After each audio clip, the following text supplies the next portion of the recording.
माना है, ये निर्णय कर लिया। पिताजी ने देखा कि ये तो बहुत बड़ा कोई बुद्धिमान बालक मेरे घर में, क्योंकि आदमी का चेहरा होता है ना, आदमी के चेहरे को देखने से पता चल जाती है कितने पानी में। आप सत्य समझना, आदमी के चेहरे को देखने से पता चल जाती कितना पढ़ा लिखा, कितना विद्वान, कितना मूर्ख, कितना बनावटी, कितना सच्चा, कितना झूठा, कितना फरेबी, कितना सच्चा, कितना महात्मा, कितना ढोंगी, ये सब उसके चेहरे पर लिखा होता है। व्यक्ति के चेहरे की आकृति बताती है आदमी कैसा है। पिताजी ने देखा ये बालक मेरे घर में विद्वान होगा, और संजोग देखो इस बार भी उसका नाम भरत ही है, भरत ही नाम है। पिताजी ने उसके कान में गायत्री मंत्र दिया और मंत्र देखकर के बोले ये मंत्र मुझे 2 घंटे में याद करके सुनाओ। गायत्री मंत्र को माइक पर बोलना मना है, ये हमारे वेद का सिद्धांत है। इसलिए जब जनेऊ होता बच्चे का तो पंडित जी गायत्री मंत्र कान में देते हैं, उसको जोर से बोलना मना है। और हवन जब होता है तो सारे मंत्र माइक पर बोले जाते हैं, पर गायत्री मंत्र का हवन जब आएगा तो पंडित जी मौन हो जाएंगे, खाली स्वाहा बोलेंगे, मंत्र मन में बोलेंगे। गायत्री मंत्र जोर से बोलना वर्जित है, इसलिए उसको कान में दिया और कहा कि अभी तो गायत्री मंत्र ढोलक बाजे पे बोलते हैं लोग, कल युग है कोई बात नहीं, बोलो जय श्री कृष्ण। अभी तो 1-2 संस्थाएं भारत में ऐसी हो गई जो महिलाओं को जनेऊ भी देती हैं, हाँ, मातृशक्तियों को जनेऊ प्रदान करती हैं और गायत्री मंत्र तो जोर जोर से गाया जाता है, इसलिए उसका प्रभाव थोड़ा कम हो गया, इसलिए करंट नहीं रहा उसमें, क्योंकि हमने उसकी महत्ता को नहीं समझा। पिताजी ने भरत से कहा जल्दी इस मंत्र को याद करके मुझे सुनाओ। भरत जी को तो गायत्री मंत्र याद ही था। मन में सोचने लगे कि पिताजी जो मुझे गायत्री मंत्र सुना रहे हैं वो आत्मज्ञान के लिए नहीं, आज मैंने गायत्री मंत्र सुना दिया तो कल कहेंगे बेटा अब सत्यनारायण की कथा याद कर ले, परसों कहेंगे यजमान के बेटा हुआ नामकरण करा के आ, फिर कहेंगे यजमान की पुत्री की शादी है शादी पढ़ा के आ, फिर कहेंगे यजमान पधार गए सो दाह संस्कार करा के आ। तो जिन चक्करों से बचना चाहता हूं फिर फंस जाऊंगा उन्हीं में। 4 महीना में भी भरत जी ने पिताजी को एक मंत्र भी नहीं सुनाया, वो जानते सब थे। पिताजी बोले क्या बताऊं, मैंने तो सोचा था कोई बुद्धिमान होगा, भाई ये बालक तो मेरे घर में बिल्कुल जड़ ही पैदा हो गया। तो उनका नाम पड़ गया जड़ भरत। अब उनको प्यार से बोलते हैं जड़ भरत। थे तो बड़े विद्वान, पर दुनिया की नजरों में जड़ भरत थे, दुनिया उन्हें पागल समझती। पिताजी तो मर गए। अब ये भाई लोग जो सौतेले भाई थे, रात का बचा हुआ दलिया, जली हुई मोटी मोटी रोटियां जड़ भरत के सामने ऐसे डाल दें जैसे कोई कुत्ते को अन्न डाले। जड़ भरत जी उसी को भगवत प्रसाद समझकर खा लेते। भाई लोग बड़े बड़े हलवा पकवान मेवा खाते हैं, फिर भी दुबले पतले। जड़ भरत रूखी मोटी रोटी खाते हैं, फिर भी मोटे ताजे। क्यों? कि तुलसी बिरवा बाग की सींचत ही मुरझाए, राम भरोसे जो रहे पर्वत पर हरियाए। हम लोग अपने घर में पौधा लगाते हैं ना, तो मैंने देखा नाप नाप करके पानी डालते हैं, हाँ सूख नहीं जाए। खाद भी बड़ा नपा तुला डालते हैं, फिर भी सूख जाता है। और पर्वत पर रहने वाले जो वृक्ष हैं वो सर्दी गर्मी बारिश सब सहते हैं, फिर भी हरे भरे रहते हैं। इसका मतलब यह हुआ कि जीवन की बागडोर एक बार परमात्मा को सौंप करके देखो, तुम्हें जीवन का परम लक्ष्य तो मिलेगा ही, परम सुख भी प्राप्त होगा। भाई लोगों ने कहा पिताजी चले गए, पागल को हमारे पास छोड़ गए, यहां से घर से बाहर निकाल दिया, चले गए। कहां जाना है मालूम नहीं, कहां रुकना है मालूम नहीं। रास्ते में जड़ भरत जी जा रहे थे तो भीलों ने पकड़ लिया, बोले काली मैया की इनको बलि देंगे। माता जी बड़ी खुश होंगी बलि देख करके, और बलि देने लगे तो माता खुश हो गई, भीलों को मार दिया, जड़ भरत जी को बचा लिया। 5 मिनट पहले मेरे सिर को कोई काट रहा था, इस बात से मन में दुख नहीं था, और अब मुझे माता जी ने बचा लिया, इस बात से प्रसन्नता भी नहीं है। मैं कल निवेदन कर रहा था कि जीवन की प्रत्येक परिस्थिति में मुस्कुराने की आदत डालो। जिस हाल में अपन रहते हैं उस हाल में खुश रहने की चेष्टा करो, यही तो जीवन का परम सुख है। और भक्ति का यही परम स्वरूप है। तो भाई लोग थोड़ा थोड़ा आगे खिसक जाइए, और माताएं भी इधर से थोड़ा खिसक जाएं आगे। जगह तो जितनी है उतनी रहेगी, आप अपने दिल में जगह थोड़ी बड़ी कर लीजिए। और दिल में जगह बड़ी होने पर तो एक जगह में 4 आदमी बैठ सकते। बोलो जय श्री कृष्ण। हाँ, और दिल की जगह बहुत बड़ी होती है। और मुझे बहुत अच्छा लगता है, बड़ी शांति से सुनते हैं, बहुत भाव से सुनते हैं। भगवान श्री शुकाचार्य कहते हैं जड़ भरत जी मस्ती में आगे चल रहे हैं, लेकिन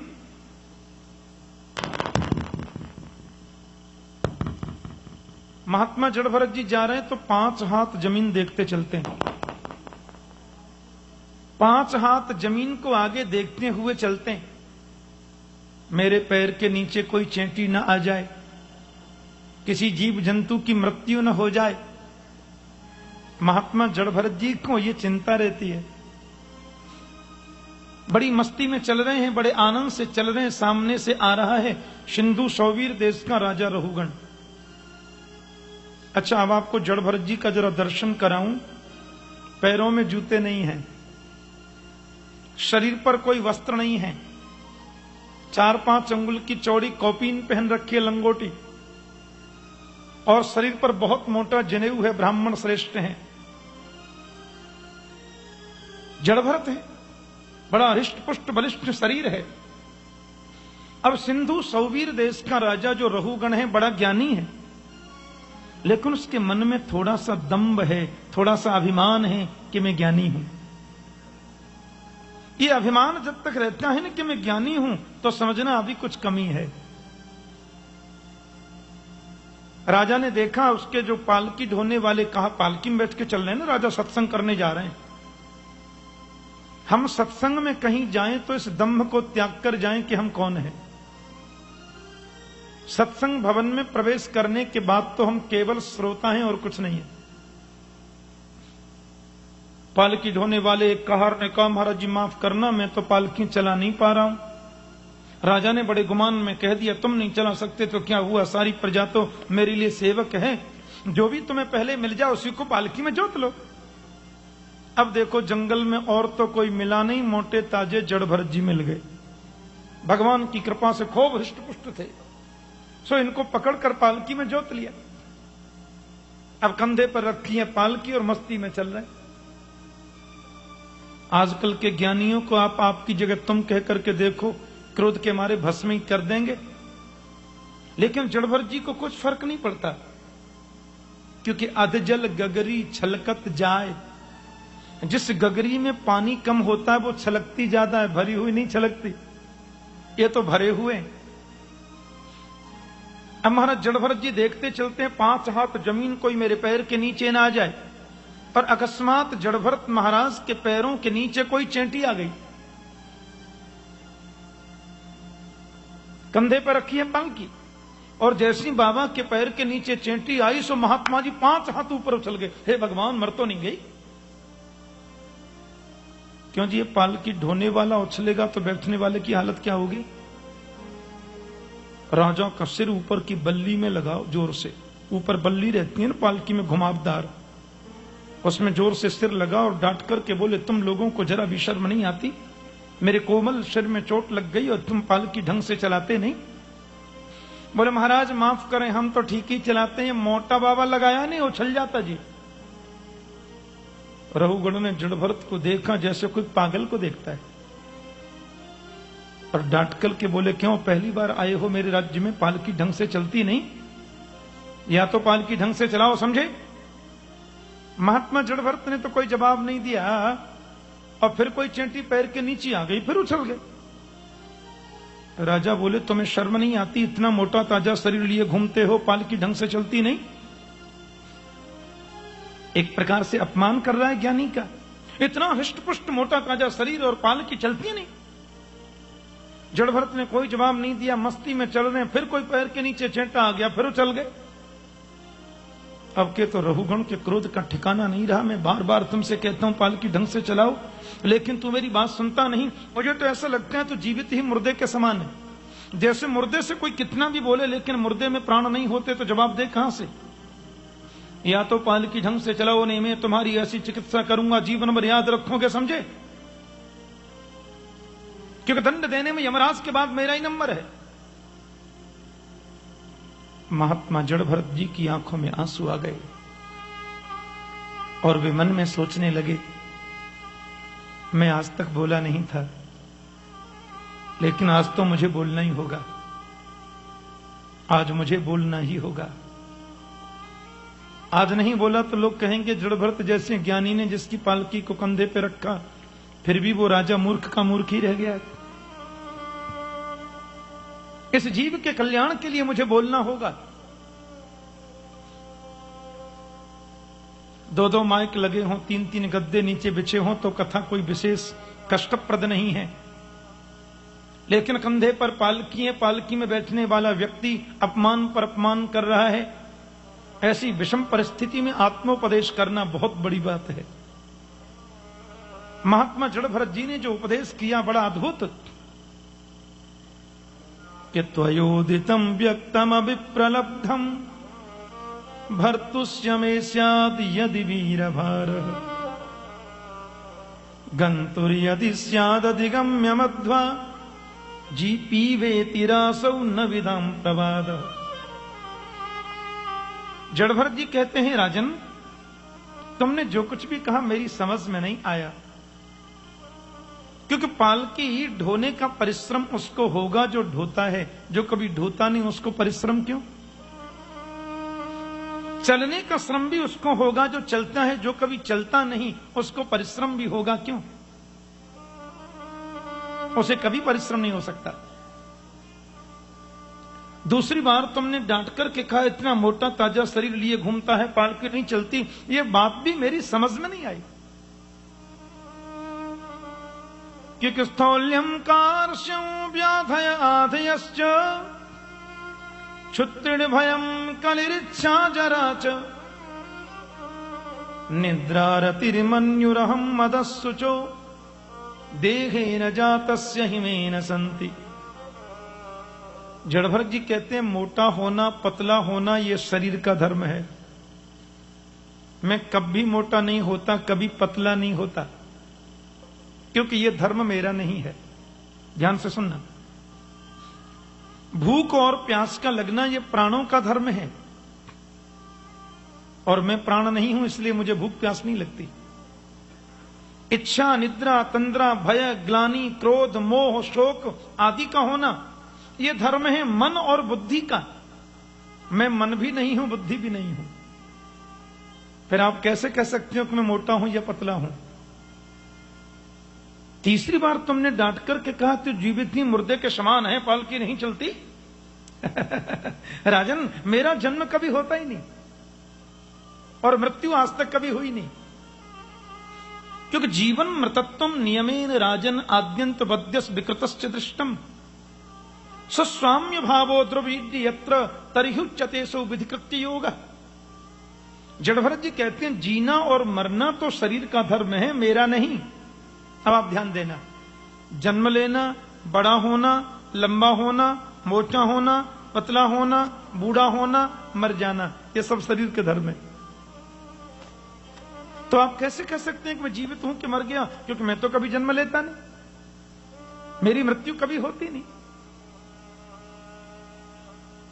और तुमने ये कहा कि मैं तुम्हारी चिकित्सा करूंगा। जड़ भरत जी मुस्कुरा करके बोले, जिसकी चिकित्सा होती है वो चीज मैं नहीं हूं, और जो मैं हूं उसकी चिकित्सा कभी हो नहीं सकती।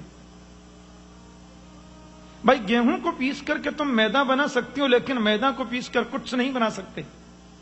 क्या चिकित्सा करोगे मेरी? क्योंकि मैं चिकित्सा की चीज नहीं हूं, मैं जो हूं उसकी कभी चिकित्सा नहीं होती। इस बात को सुनकर के रघुगण ने सोचा, बाप रे, ये पालकी ढोने वाला कोई कहर नहीं हो सकता।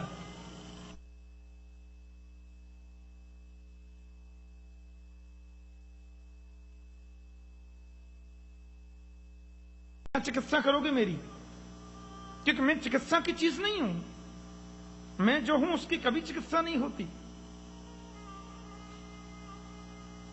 इस बात को सुनकर के रघुगण ने सोचा, बाप रे, ये पालकी ढोने वाला कोई कहर नहीं हो सकता, ये पालकी ढोने वाला कोई साधारण आदमी नहीं हो सकता, ये तो कोई बहुत बड़ा ज्ञानी महापुरुष है। जड़ भरत जी महाराज के चरणों में रघुगण गिर पड़ा पालकी से उतर के, और चरणों में गिर के बोला, मुझे माफ करिए, कौन है आप, पहले परिचय दीजिए। बोले, कस्तुम निगूढ़श्चर सिद्ध जानम बिभर्षि सूत्रम कथमोपधूत कस्यासि कुत्रत्यपि कस्मात् क्षेमाय नश्चोदति नोत शुक्ल। आप कौन है भगवान, अपना परिचय दीजिए। आप व्यास हैं कि पराशर हैं कि सुखदेव हैं कि महर्षि वेदव्यास हैं कि साक्षात कपिल हैं, आप कौन है, अपना परिचय दें मुझे। बहुत बड़ी गलती हो गई मुझसे, अपराध हो गया, मैं आपको समझा नहीं। जड़ भरत जी बोले, ये तुम्हारी दूसरी गलती है, हमसे ये पूछना कि मैं कौन हूं। अरे जो तुम हो सो मैं हूं, जो मैं हूं वो तुम हो। एक सूर्य है आकाश में, और आप 1000 घड़ों में पानी भर के नीचे रख दो, और प्रत्येक घड़े में गौर से देखो, तुम्हें सब में अलग अलग सूरज दिखाई देगा। सूरज 1000 नहीं है, सूरज तो एक ही है, पर वो पानी में अलग अलग दिखता है। ऐसे ही हमारे शरीर रूपी घड़े में जो कर्म रूपी पानी भरा है, उसमें परमात्मा आत्मा के रूप से प्रतिबिंबित हो रहा है। इसलिए जो तुम हो सो मैं हूं, जो मैं हूं वो तुम हो। रघुगण ने कहा, महाराज मैं एकदम घबरा गया। बोले, मैं इतना ऊंचा नहीं चढ़ सकता, आप क्या बोल रहे हैं, मेरी समझ में नहीं आता। जड़ भरत जी बोले, मैं शरीर नहीं आत्मा हूं, और वो आत्मा जिसकी कभी मृत्यु नहीं होती। नात्मा जजान न मरिष्यत नेधते सौ न क्षीयते सबन्वित व्यभिचारिणाम ही। आत्मा न जजाना तो न मरिष्यति, आत्मा न कभी जन्म लेती है, न ही आत्मा की कभी मृत्यु होती है। आत्मा तो नित्य है, शाश्वत है, अविनाशी है, अनिर्वचनीय है। रघुगण ने पूछा, तो आपके शरीर पर जो पालकी रखी थी महाराज, उस पालकी के चलाने का, ढोने की तकलीफ आत्मा को नहीं हुई? बोला ना, आखिर राजा ने भी सत्संग तो किया ही था। बोले, तो आप मुझे ये बताइए कि शरीर का संबंध किससे है?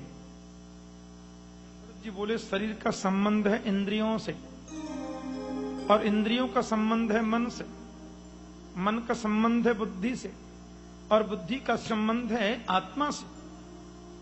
तो महाराज, स्थाल्यग्नि तापास पयसोभि ताप तत्ताप तत्तंडुल गर्भरंध्री। हमने देखो चूल्हे में अग्नि जलाई, ध्यान से सुनना। अग्नि के ऊपर हमने बर्तन रखा, बर्तन में हमने दूध भर दिया, और दूध में फिर चावल डाल दिए, और जैसी अग्नि जलाई तो अग्नि का संबंध बर्तन से है, इसलिए बर्तन गर्म हो गया। बर्तन का संबंध उसमें पड़े दूध से है, तो दूध गर्म हो गया, और दूध का संबंध पड़े हुए चावलों से है, तो खीर बनके तैयार हो गई। आप जब ये बताते हैं कि शरीर का संबंध इंद्रियों से है, तो जो तकलीफ शरीर को होती है उसे इंद्रियां भोगेंगी कि नहीं? और उनका संबंध मन से है, तो मन भी उसको भोगेगा, और मन का संबंध बुद्धि से है, तो तकलीफ बुद्धि को भी होगी, और बुद्धि का संबंध आत्मा से है, तो शरीर पर आने वाली तकलीफ का अनुभव आत्मा को क्यों नहीं होगा? ये बात सुनकर के जड़ भरत जी हंसे और बोले, अकोविदः कोविद वेद बादान बदस्यतो नाथि विदाम वरिष्ठ न सूर यो ही व्यवहार मेनम तत्वावमर्शेन सहा मनंती।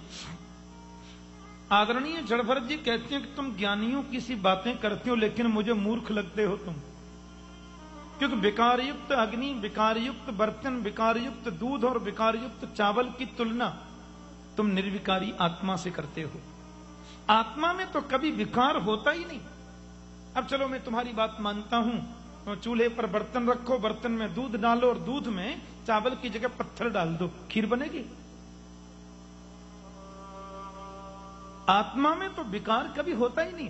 आत्मा तो सिर्फ दृष्टा है, आत्मा तो सिर्फ देखने वाली है। और गीता में तो हमारे कृष्ण बड़ी सुंदर बात कहते हैं, वासांसि जीर्णानि यथा विहाय नवानि गृह्णाति नरो पराणि। हमें लगता है कि पुराना हो गया वस्त्र, तो उसको उतार के हम दूसरा वस्त्र पहन लेते हैं, ऐसे ही आत्मा को जब लगता है कि शरीर रूपी वस्त्र प्राचीन हो गया, इस वस्त्र को उतार के आत्मा दूसरा वस्त्र पहन लेती है। आत्मा के द्वारा जो वस्त्रों का परिवर्तन है, यही तो जन्म मृत्यु है। आत्मा मरती कभी नहीं। और जिस बात का ज्ञान हो जाए किसी को, उसकी नजर में जीने और मरने का कोई अर्थ ही नहीं होता। देखो, आपने सुनी होगी कथा, ब्रह्मा जी के 4 पुत्र हैं, सनक, सनंदन, सनातन, सनत कुमार। इन चारों का जब जन्म हुआ तो ब्रह्मा बोले, बेटे जल्दी बड़े हो जाओ, बड़े होकर शादी करो, सृष्टि का विस्तार करो। चारों बोले, पिताजी शादी वादी करने का हमारा मन नहीं है। लेकिन बेटा ये तो दुनिया का नियम है, बड़े हो जाओगे शादी तो करनी पड़ेगी। चारों बोले, बड़े होने के बाद में विवाह करना जरूरी है। बोले हाँ। बोले हम 5 वर्ष से आगे कभी जाएंगे नहीं, न 5 से 5.25 के होंगे, न कभी चक्कर में पड़ेंगे। ऐसा बोल दिया। अब ये 5 ही वर्ष के होते हैं। मैं कल कह रहा था उम्र है 50,000 वर्ष की और देखने में दिखते हैं 5 वर्ष के। ये चारों भाई एक दिन जा रहे थे रास्ते में। असल में दुनिया बड़ी विचित्र है। हम रास्ते में ज्यादा सिर झुका करके चले ना, तो लोग कहेंगे कर्म ही ऐसा किया है जो कभी ऊपर देख ही नहीं सकता। देखो ना, नीचे कोई सिर रखता है, ऊपर देखने लायक है ही नहीं। और हम नीचे न देखकर ज्यादा ऊपर देखते चलें तो लोग कहेंगे 4 पैसे क्या कमा लिए भैया, नीचे देखता ही नहीं है। पैसे तो हमने भी कमाए थे, ऐसा अभिमान भी किस काम का। अब नीचे देखो तो मुश्किल, ऊपर देखो तो मुश्किल। अच्छा, आप नीचे ऊपर नहीं देखो, अगल बगल में देखते चलो, फिर भी लोग कहेंगे आंखों का ठिकाना ही नहीं है, घूमती रहती है, कभी ऊपर कभी नीचे, कभी बगल में कभी इधर में, तमीज नहीं है। अब क्या करें, दुनिया कैसे जीने देगी।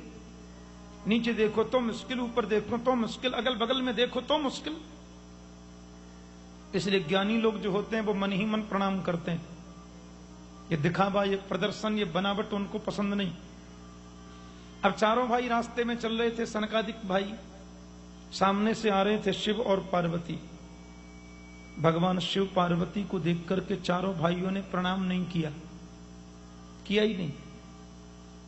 अब शंकर जी तो इतने भोले हैं, प्रणाम करो तो बढ़िया, नहीं करो तो बढ़िया। शिव जैसा कृपालु कौन है। 3 पत्ते का बेलपत्र चढ़ाया तो भी खुशी, 50 ग्राम चनौरी चढ़ा दें तो भी खुशी, 1 लोटा हैंडपंप का पानी चढ़ा दिया तो भी खुशी, और मंदिर से घंटा चुरा के भाग गए तो भी खुशी। ये तो आशुतोष है।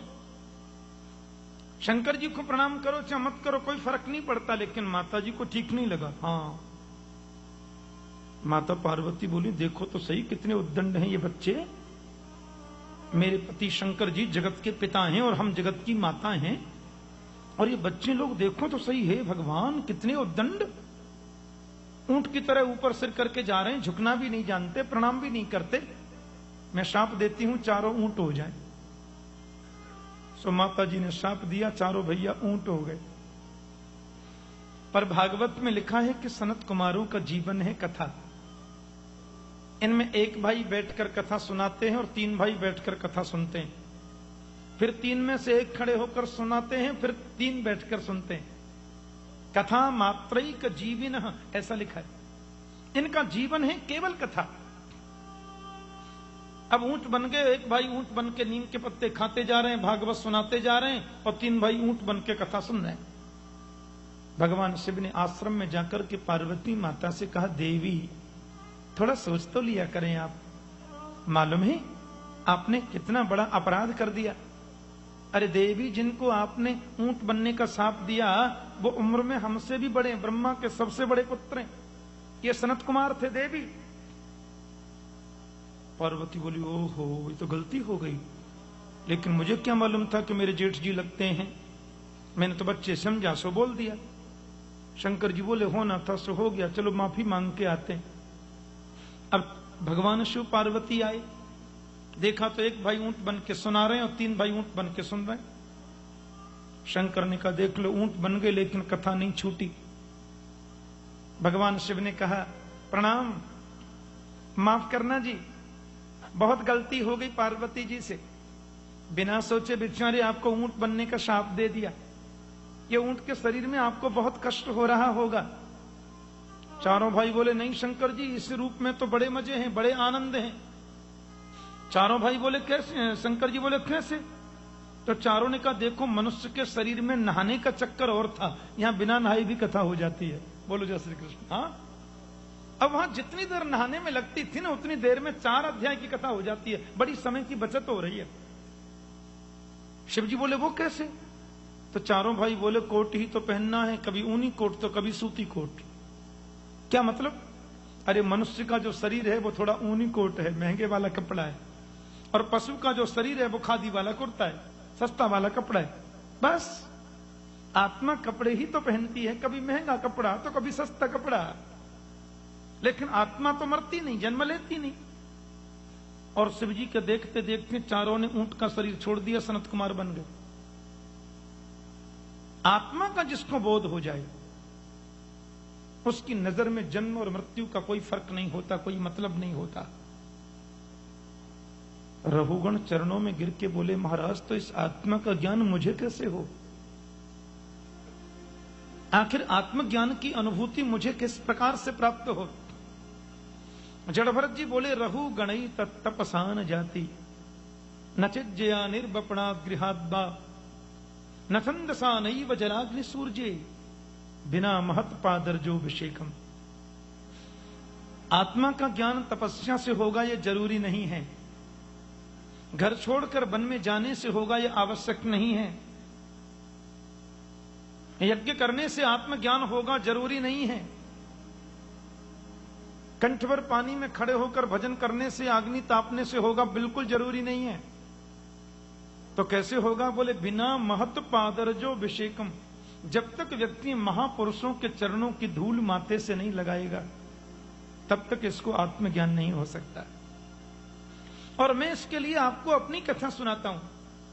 अहम पुरा भरतो नाम राजा विमुक्त दृष्टि श्रुत संग बंध आराधनम भगवत ईह मानो मृगो भवम मृग संगात हतार्थ। मैं पहले भरत नाम का राजा था, अपने पिता ऋषभ महाराज का मैंने सत्संग किया, ऐसी विरक्ति आई, मैं वन को चला गया। लेकिन हिरण के बच्चे में मेरा ऐसा मन फंसा कि मुझे मरने के बाद हिरण बनना पड़ा।